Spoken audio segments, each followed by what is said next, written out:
তিনটে হরিবল। পরম প্রময় শ্রী শ্রী হরিচাঁদ ঠাকুর, জগৎজননী শান্তি মাতা যুগনায়ক শ্রী শ্রী গুরুচাঁদ ঠাকুর এবং সত্য ভগবতীর চরণে প্রণাম জানাই। আজকে রাত্রি সম্মেলন উৎসবের সকল ভক্তবৃন্দ, ভক্তিমতী মায়েরা, জ্ঞানী গুণী বিদগ্ধ জন, সাধু গুরু গোসাই, শিল্পী, সকলের শ্রীচরণে প্রাণ। তিনটে প্রশ্ন মানে আমার যে ব্যক্তি কিছু আলোচনা তা নাই, এমন প্রশ্নের জবাব দিতে হবে। কোনটার থেকে শুরু কর? প্রথম হচ্ছে যে ভ্রাতৃ সম্মিলন সংঘ নাম দেওয়া হয়েছে, এখানে অনেক মায়েরাও আছে, তাহলে নামটা কি ভুল হলো? এ প্রশ্ন কিন্তু তুলালেন না, অনেকের আছে। প্রথম সেখান থেকে শুরু করি। মতুয়া শুধু মতুয়াদের না, যারা প্রকৃত ভক্ত, ভক্তের কোনো জাত হয় না, ভক্তের কোনো লিঙ্গ হয় না। এটা আমাদের ভক্তিবাদের মধ্যে যে সময় উদ্দণ্ড কীর্তন হয়, সেই উদ্দণ্ড কীর্তনের সময় কোনো মা কি মনে রাখে আমি একটা নারী, কোনো পুরুষ কি মনে রাখে যে আমি একটা পুরুষ? নারী পুরুষ মিশিয়ে একাকার হয়ে দুটোই হয়ে যায় ভক্ত। এই জন্য আমাদের লীলামৃতে লেখা আছে, যারা দূরে দাঁড়িয়ে দেখে তারা দূরত্ব নিজের যতদূর। আমার একটা ভিডিওতে আমি বলেছি যে হরি ঠাকুরকে বহু উপাধি দিয়েছেন লোকে বিভিন্ন ভাবে। হরিচাঁদ ঠাকুরকে কেউ চাঁদ, কেউ মহাপুরুষ, কেউ মহামানব, কেউ পূর্ণ ব্রহ্ম। উপাধি তো একটা হওয়া উচিত, এতগুলো হলো কেন? এতগুলো হওয়ার কারণ হচ্ছে যে যত দূরের থেকে যেমন দেখেছে সে তেমনি প্রকাশ করেছে, এই জন্য উপাধি অনেক হয়েছে। তো ওই যে ভক্তদের ভক্তির আঙ্গনে এসে যে যতদূর পর্যন্ত ভক্তির আঙ্গনে পৌঁছতে পেরেছে তার পাশে খবর তো সে জানে না। আর জানে না বলেই যে বিভাজন, একটা নারী, একটা পুরুষ, একটা তুলসী মালা, একটা আচার মালা, একটা বটের মালা, একটা রুদ্রাক্ষের মালা, একটা গেরুয়া, একটা সাদা, এই যে বিভাজন, এই বিভাজন কত দূরের থেকে দেখলে দেখা যায়। একদম স্থূলে দাঁড়াইয়ে দেখলে এই বিভাজন গুলি দেখা যায়। যত কাছাকাছি যাবে তত এই রং বদলে যাবে, রং ভুলে যাবে, সমস্ত কিছু ভুলে গিয়ে যে একাকার হয়ে যাবে, সে একজনই দেখা যাবে। এই জন্য একে অপরের ভাই, এখানে কোনো ভুল নয়। বিশদভাবে আরো ব্যাখ্যা দেওয়া যায়। ওই বৃন্দাবনে শ্রীমতীকে দেখে উদ্ধব বলছে যে আমি একটা পুরুষ ছেলে তোমার সামনে এসে দাঁড়িয়ে, কোনো মেয়ে, যুবতী মেয়ের ধারে যে বয়সেরই কোনো পুরুষ ছেলে গিয়ে দাঁড়াক, তার কংস কাটা রীতিমতো সজাগ হয়ে যায়। সেটা কি? যে তার লজ্জা, ঘৃণা, ভয়, জীবাত্মা, এই যেগুলি, এগুলি সব সতেজ হয়ে যায়, নিজেকে সাবধান করতে থাকে। কিন্তু আমি একটা পুরুষ তোমার সামনে এসে দাঁড়ালাম, ওই তোমার তো সেরকম কোনো অঙ্গের ভাব কিছুই দেখতে পাচ্ছি না, তুমি কি নারী না পুরুষ? তখন তার জবাবে বলছে নাহাম রমণী নাহাম পুরুষ। তোমার দৃষ্টি যেখান থেকে তুমি দেখছো আমার অবয়ব, কত দূর থেকে হয়তো আমার অবয়বটা তোমার দৃষ্টিতে নারী দেখা যাচ্ছে। যদি আমার যে ক্রিয়া, সেই ক্রিয়ার জায়গায় দাঁড়িয়ে যদি দেখতে, তাহলে দেখতে যে আমি তার বক্ষ মাঝে অবস্থান করি, তাতে আর আমাকে কোনো পার্থক্য নাই। অর্থাৎ এই জগৎ প্রকৃতি আর তিনি হচ্ছেন পুরুষ।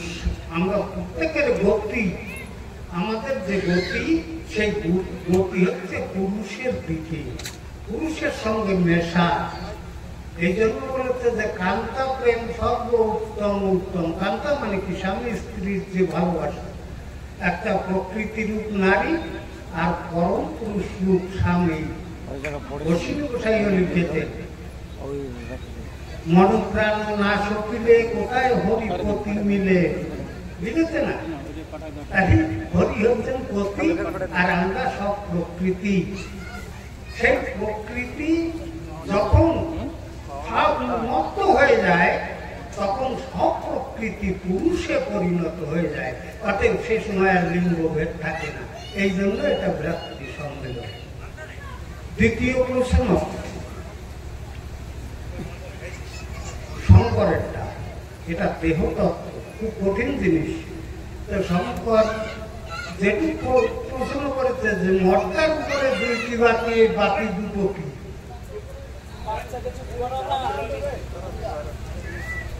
শুধু ওইটুকু বুঝতে হবে না, কারণ শঙ্কর তো একজন সরকার মানুষ, সে বোঝে, কিন্তু বাকি তো আমার মতো মানুষ তো বুঝবে না যে ওর ভিতরে আর কি কি আছে। ওই বাতিকে বুঝতে হলে তার পুরো অবয়বটাকে বুঝতে হবে। অশ্বিনী গোসাই ওই গানের মধ্যে সমস্ত অবয়ব বর্ণনা করেছেন মানব দেহ তত্ত্বের। তোমার আছে কি? যদি হয়ে থাকতে তোমরা দাও।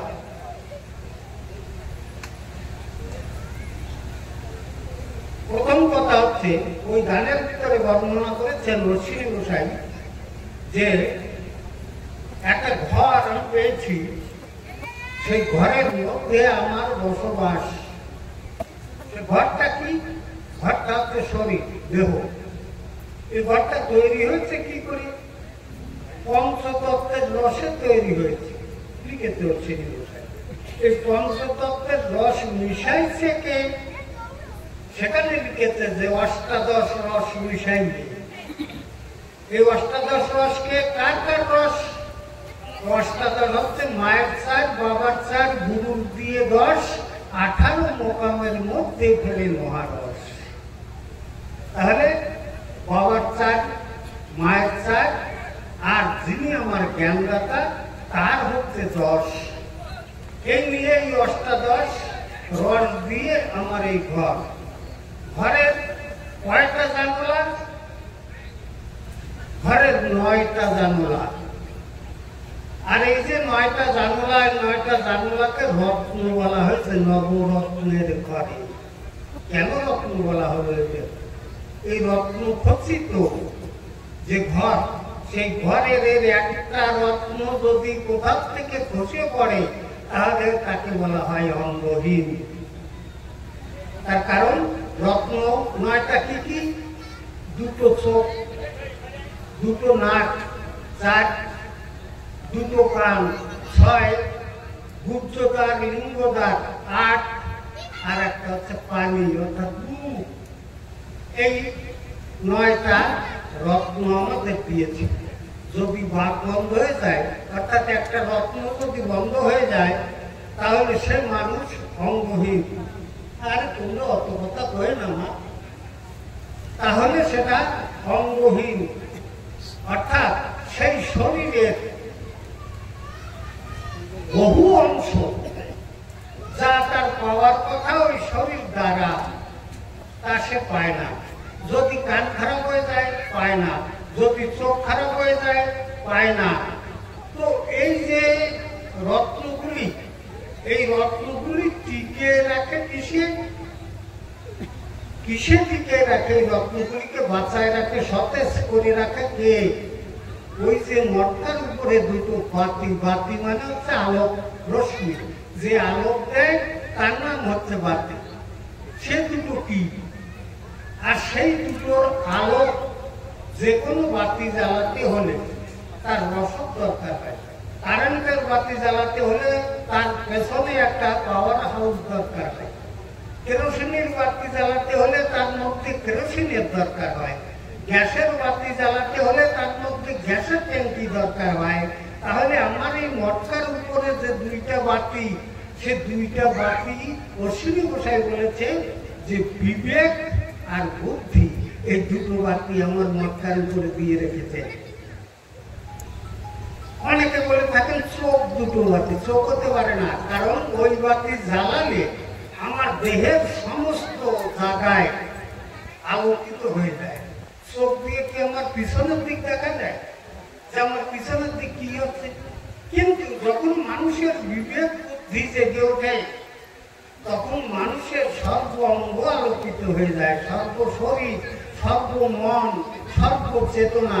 আজকে যে সমস্ত মহাত্মাদের এখানে আবির্ভাব ঘটেছে তারাও কিন্তু মাতৃগর্ভ থেকে যখন জন্ম নিয়েছিল তার যে যে অঙ্গ দিয়েছে তার মা বাবা আমাকেও তাই দিয়েছে, কিন্তু তিনি মহান আর আমি মহান হতে পারিনি। এর কারণ কি?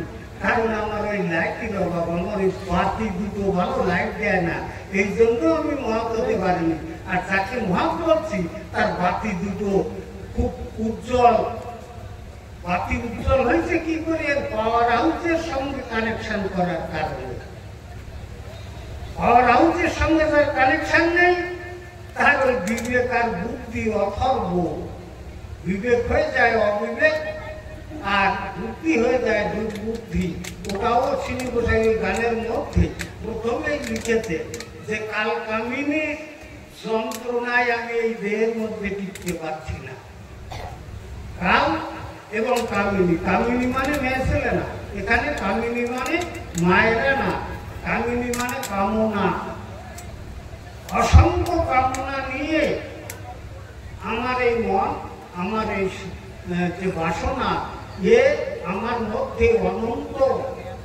এই অনন্ত বাসনার কারণে আমি পাওয়ার হাউসের সঙ্গে যোগাযোগ করতে পারি না, পাওয়ার হাউসের কাছে যেতে পারি না।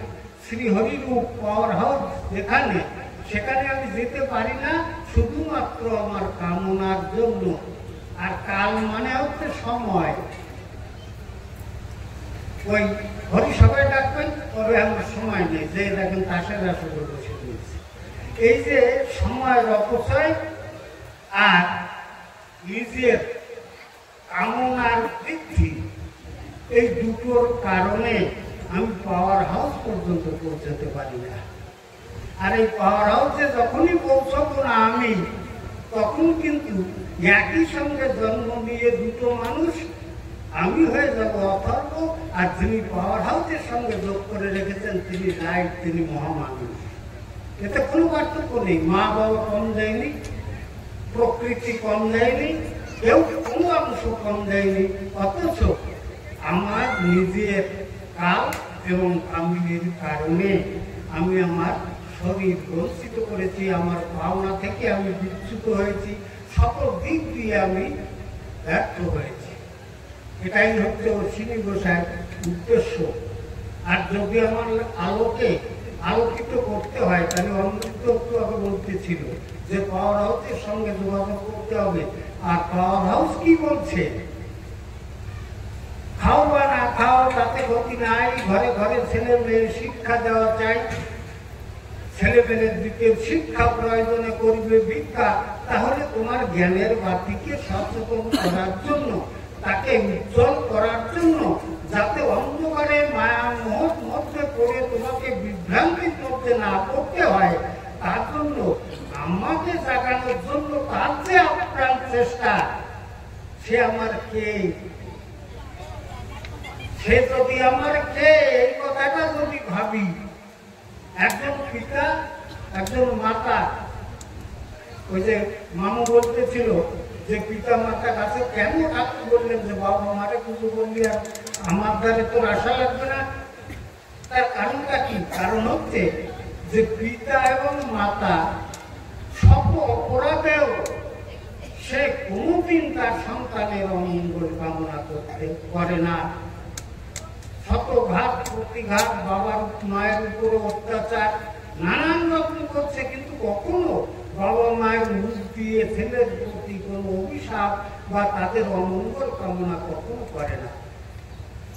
তদ্রূপ হরিচাঁদ গুরুচাঁদ যিনি, ওই যে অমৃত বলছিল যে আমাদের ব্রহ্ম বলতেছিল যে আমাদের ভবিষ্যৎ, আমাদের দিকে মানুষ কটু দৃষ্টিতে তাকায়। কটু দৃষ্টিতে কেন তাকায়? কটু দৃষ্টিতে তাকায়, সে যে পথ ধরে চলছে তার কাছে মনে হয় যে ওই পথটা সুগম। আর আমার বাবা মা আমাকে যে নির্দেশ দিয়েছে আমার কাছে সেই পথই সুগম। এই জন্যই পথের যখনই অমিল হয়ে যায় তখন তার হিংসার কারণ হয়ে যায় আমি। এই জন্য হত্যা ঠাকুর বলেছে যে জগৎ তার চরিত্রের উপরে তোমার উপরে দৃষ্টি নিক্ষেপ করে তোমাকে বিচার করবে, তোমার ভালো মন্দ সেটা তার চরিত্রের অনুকরণ। তার চরিত্র যেমন তোমাকে তেমনি বিচার করবে। আর তুমি আমার চরিত্রের উপরে গঠিত, অতএব তুমি যেখানে দাঁড়িয়ে আছো ওখান থেকে এক চুলও নড়বে না, তাহলে তুমি পথভ্রষ্ট হবে। তাহলে আমরা যদি আমার বাবা মা যে আমার নিজের না চাইতেও, আজকে আমার নাতি দুটো তাদের স্কুলে পাঠিয়ে দিয়েছে, ও ঠাকুর মা গেছে খাওয়াতে তার সঙ্গে চলে আসে। এখন যদি ওই সাথে সাথে করে নিয়ে আসে তাহলে কি ওর পড়া হবে? হবে না। অতএব ওর যে কান্না, ওর যে মমতা, ওর যে মায়া, এগুলিকে ভুলে যেতে হবে যদি তাকে জ্ঞানের আলো দান করতে হয়। তাই তাকে জোর করে সেখানে রেখে চলে এসেছে। আমার বেলায়ও গুরুচাঁদ ঠাকুর যে আলোক আমাকে দিয়েছে, আরেকজনে আমাকে বললো যে ওই কাজ করিস না, তুই বাবা মা শব্দ পুরুষ কেউ কখনো করিনি, তুই করতে যাবি কেন? আমি যদি ওই থাকতে যাই তাহলে ওই স্কুলের পাঠ আমার কাছে কম পড়ে যাবে, আমার পড়া হবে না, আমার ওখানেই থাকতে হবে। এটাই হচ্ছে অশ্বিনী গোসাইয়ের প্রত্যেকটা গান এবং গানের যে তাৎপর্য, সেই তাৎপর্যটা ভুলিয়েই রয়েছে। আরেকটা প্রশ্ন রয়েছে, সেটা হচ্ছে ছেঁড়া কান্তা বলে। কান্তা মানে কাঁথা।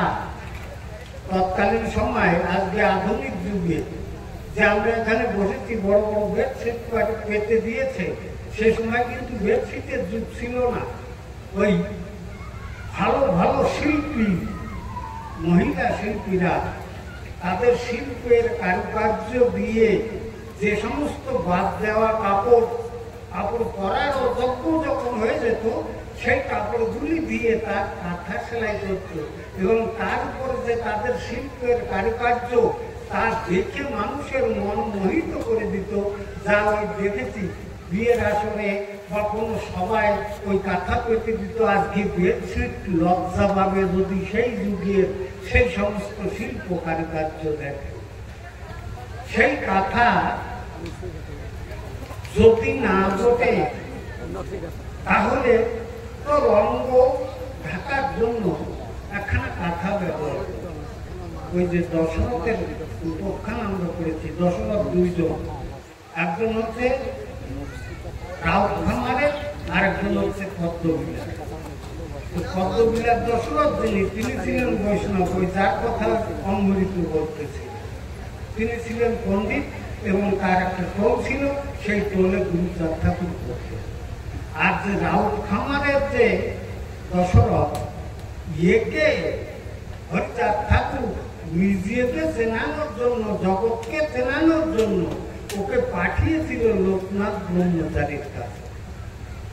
তো এই যে দশরথ ঠাকুরকে দেখে ও মনে করেছিল যে যিনি ঠাকুরের কাছাকাছি গিয়ে তাকে দেখে তার মনে হয়েছিল যে এমন মানুষ পৃথিবীর বুকে কখনো আসে না। আর এসেছে যে যার অঙ্গ সৌরভে, যার অঙ্গ স্পর্শে, যার মুখ থেকে কথা শোনার জন্য, যার শ্রবণ শক্তি এত প্রখর যে একটা পিপিলিকার প্রার্থনা পর্যন্ত তার কাছে এসে পৌঁছায়। তার দৃষ্টি এত গভীর যে পৃথিবীর এই প্রান্ত থেকে অপর প্রান্তে বসে কোনো ভক্ত তাকে ডাকছে, তার চোখ সেখানে চলে যায়। এমন মহান ব্যক্তিত্ব, তার কাছে যত ভক্তরা আসে, প্রত্যেকটা ভক্ত শুধু নিজের জাগতিক কামনা বাসনার তাড়নায় তার কাছে আসে। তাকে একটা কবিরাজের মতো ভাবে। বিশ্বের স্রষ্টা যিনি, তাকে এই মানুষগুলোর কাছে মনে হয় যে উনি একটা কবিরা, উনি ওই রোগ ব্যাধি সেরে বেড়ায়, আর কিছু কাজ নেই। এই দুনিয়ার রোগ ব্যাধি সারার জন্য সকাল থেকে সন্ধ্যে পর্যন্ত এসে শুধু ঠাকুর কোথায়, ঠাকুর কোথায় করে বেড়ায়। একদিন দশরথ বলল ঠাকুরকে যে ঠাকুর তুমি আমার প্রতি একটু কৃপা করতে পারো? তখন বলছে তোর প্রতি কৃপা করার কোন কম বা বাদ আমি রেখেছি এমন তো মনে হলো কেন? তখন বলছে মনে হলো এই কারণে যে আমার চাওয়াটা, আমি যা চাইবো সেই চাওয়াটা যদি তুমি পরিপূর্ণ করতে পারো তাহলে আমার মনে হয় যে আমি বুঝবো যে আমার প্রতি তোমার কৃপা বর্ষিত হয়েছে। তখন বল তো কি চাওয়া? তখন বলছে যে বিশ্বের যত রোগ ব্যাধি আছে সমস্ত রোগ ব্যাধি তুমি আমার শরীরে দাও, যাতে তোমার ওই যন্ত্রণা প্রতিদিন না সহ্য করতে হয় যে আমার এ সারে দাও, আমার ও সারে দাও, আমার এই জায়গায় ব্যথা, আমার ঠ্যাং ভেঙে গেছে। এই দুনিয়ার রোগ ব্যাধি ঝামেলা যেন তোমার উপরে না করে, ও রোগ ব্যাধি সব আমার দাও, বিশ্বের কারো যেন কোনো রোগ ব্যাধি না হয়। তখন বলছে এটা কি সম্ভব? এটা অসম্ভব। কেন অসম্ভব?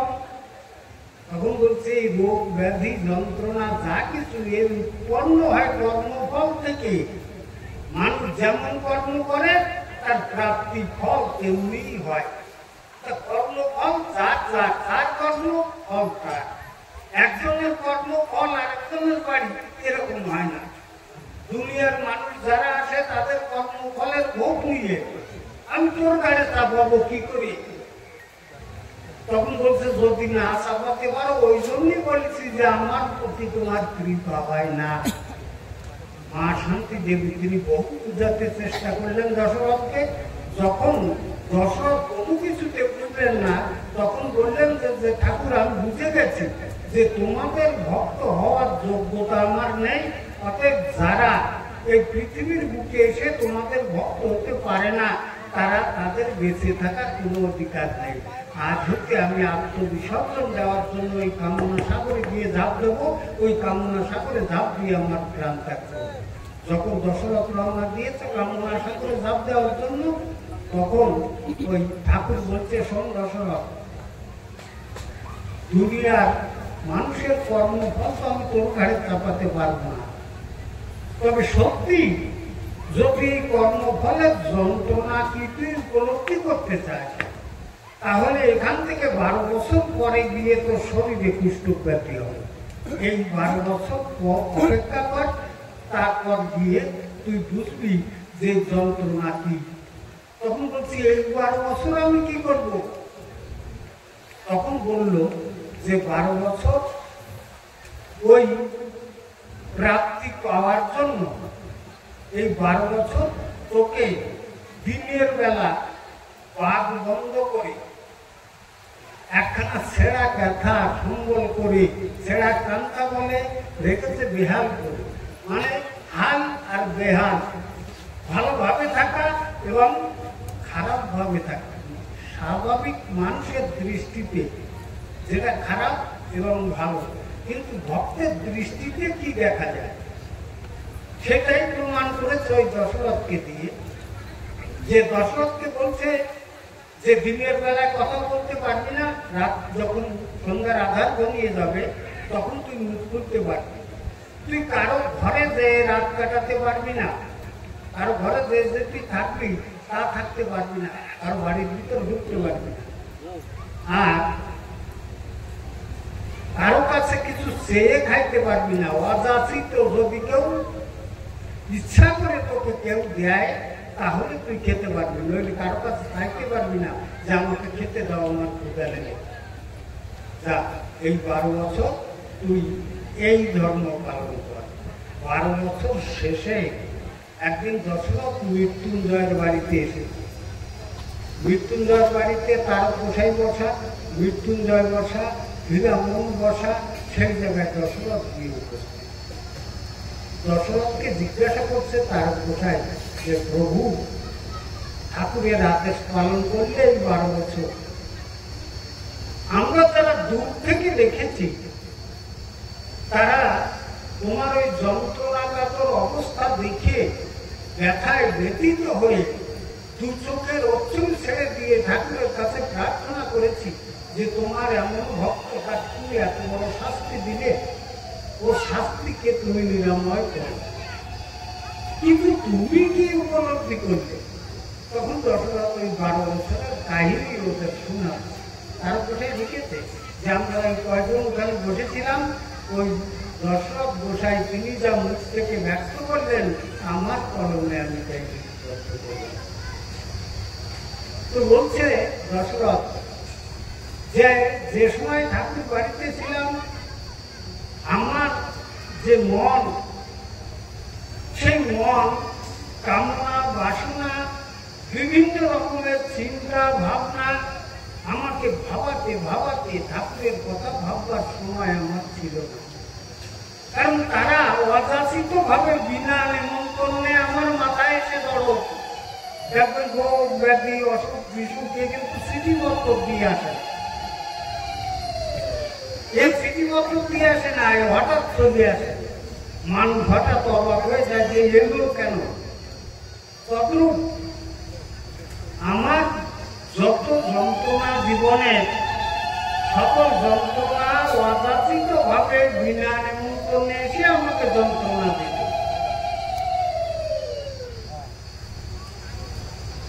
সেই যন্ত্রণার প্রথম করেছেন ঠাকুর আমাকে 12 বছর এই অলঙ্কারটি। অলঙ্কারটি একখানা ছেঁড়া কাটা, আর কিছু নেই।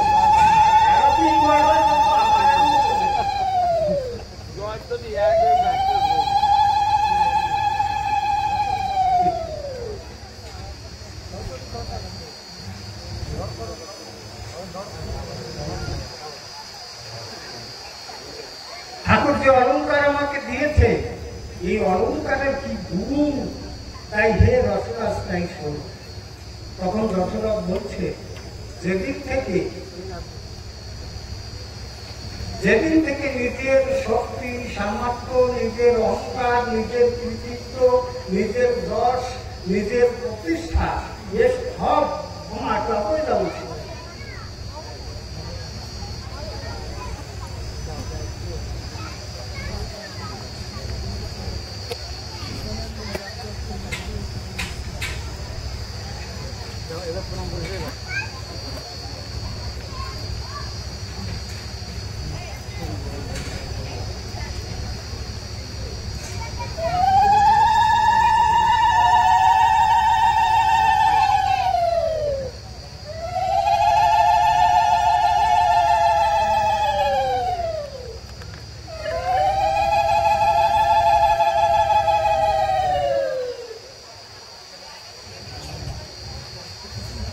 সমস্ত কিছু জলাঞ্জলি দিয়ে যে সময় ঠাকুর আমাকে মুক্ত করে দিয়েছেন, মুক্ত পথ দেখিয়ে দিয়েছেন, যে মুক্তির মুক্ত পথকে ভ্রমণ করে দেখ কত শান্তি।